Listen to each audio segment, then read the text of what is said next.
साल 2025 को लेकर के एक बड़ा कन्फ्यूजन सामने आ रहा है। हो सकता है ये कन्फ्यूज़न आपके मन में भी हो कि इस साल 2025 के जो मूलांक बनते हैं वो 9 हैं और 9 के स्वामी मंगल देव बनते हैं। तो क्या मूलांक के अनुसार इस साल को समझें। और दूसरा कन्फ्यूज़न ये आता है कि एक तरफ आप इस समय पर अढ़ैया के प्रभाव से मुक्त हो रहे हैं, तो क्या होगा इस समय पर, जो हम ग्रहों के आधार पर चलें, हमारे नंबरों के आधार पर चलें, भावों के आधार पर चलें, या फिर हम मंगल के आधार पर चलें। तो ध्यान दीजिएगा, इसी कन्फ्यूज़न को दूर करने के लिए हमने एस्ट्रोलॉजी प्लस न्यूमरोलॉजी के अनुसार क्या कुछ निकल के वृश्चिक राशि के जीवन पर प्रभावित रहेगा इस 2025 में, ये आप समझिएगा। ध्यान दीजिएगा, आपके अपने राशि के स्वामी मंगल होते हैं और यदि इस साल को काउंट किया जाए तो इसका नंबर 9 निकलता है, जिसको रूल करते हैं मंगल। तो ये अगर कहा जाए कि ये साल आपका है तो कोई बड़ी बात नहीं होगी, क्योंकि ये आपके राशि के स्वामी मंगल ही होते हैं। अब इसी मंगल देव ने अपने एस्ट्रोलॉजी के अनुसार अपने क्षेत्र पर रखा, एक तो आपके अपने अष्टम लग्न का प्रभाव जहां पर 8 नंबर लिखी हुई है, और दूसरा प्रभाव अपने पास रखा जो छठा भाव आपके जॉब, आपके मेहनत का है।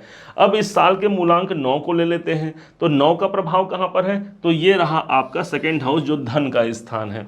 अब इसको बारी बारी से समझिएगा। सबसे पहले तो आपके लग्न पर, आपके अपने राशि पर इनका महत्वपूर्ण प्रभाव आ गया।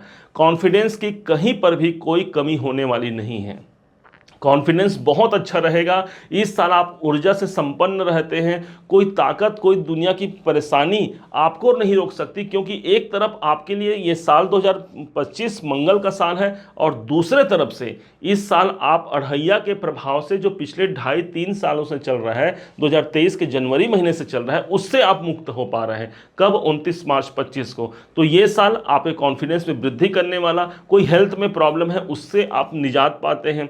अब यहीं पर इनके पास दूसरा स्थान भी है और वो है छठा स्थान। 1 नंबर, इस भाव को भी मंगल ही रूल करते हैं। अब ये स्थान हो गया आपके नौकरी का। तो जो लोग नौकरी करते हैं, जो लोग रोजी रोजगार के लिए यदि चिंतित हैं, एक बहुत अच्छे अवसर को आप इस साल प्राप्त कर सकते हैं, जहां पर आप अपने नौकरी से जुड़े हुए बड़े अचीवमेंट प्राप्त कर सकते हैं। कोई बड़े कामनाएं हैं आपकी, वो कामनाएं इस साल आपकी पूरी होती है। कोई पोजीशन चाहिए, कोई इंक्रीमेंट चाहिए, तो हाँ, इस साल के रूलर जो मंगल हैं वो मेरे छठे भाव को रूल कर रहे हैं। कोई पहले से लोन चल रहा है, कोई कर्जा चल रहा है, उसको आप इस साल चुका पाते हैं। ध्यान रखिएगा, चूंकि छठा भाव यहां रूल हो रहा है, तो हम भी यदि कोई कर्जा, कोई लोन लेना चाहें तो इसका योग भी यहां पर बनता है, मतलब आसानी से आपको वो कर्जे प्राप्त हो जाते हैं। ठीक, छठा भाव यहाँ प्रभावी हो रहा है। तो यदि हेल्थ में कोई प्रॉब्लम है तो ऑलरेडी मंगल आपका सपोर्ट करेंगे। यदि किसी कारण से मन अशांत है, उस अशांतियों को दूर करते हुए मंगल आपका साथ नहीं छोड़ेंगे। पुरुषार्थ में वृद्धि होना, कॉन्फिडेंस में वृद्धि होना, ये मंगल का शुभ प्रभाव रहेगा साल 2025 में, जिससे हम अपने काम को पूरा करा पाते हैं। अब समझिएगा, इस मूलांक 9 के जो स्वामी जो नंबर है उसको हमारे एस्ट्रोलॉजी में कहाँ पर गया।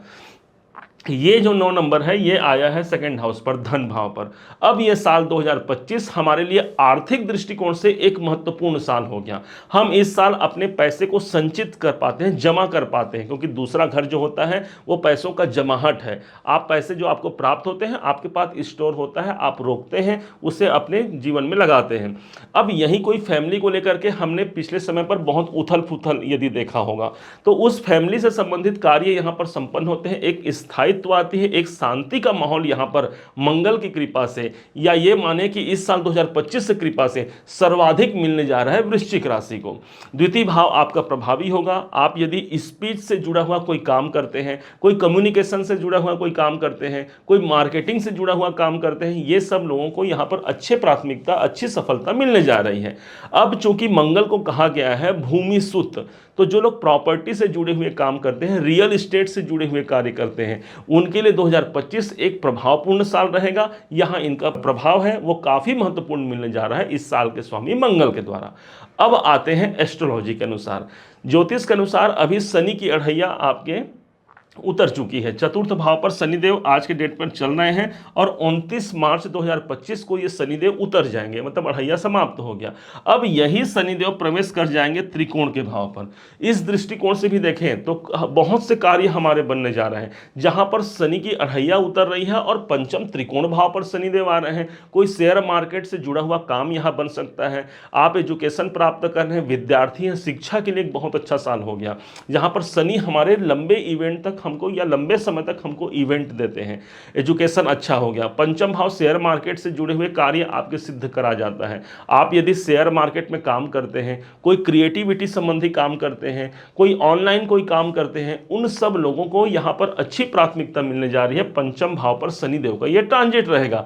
संतान के दृष्टिकोण से भी अच्छा हो गया, संतान के ग्रोथ के लिए अच्छा हो गया। पंचम भाव पर शनि का आना एक प्रभावपूर्ण नेतृत्व क्षमता तक आपको पहुंचा जाता है।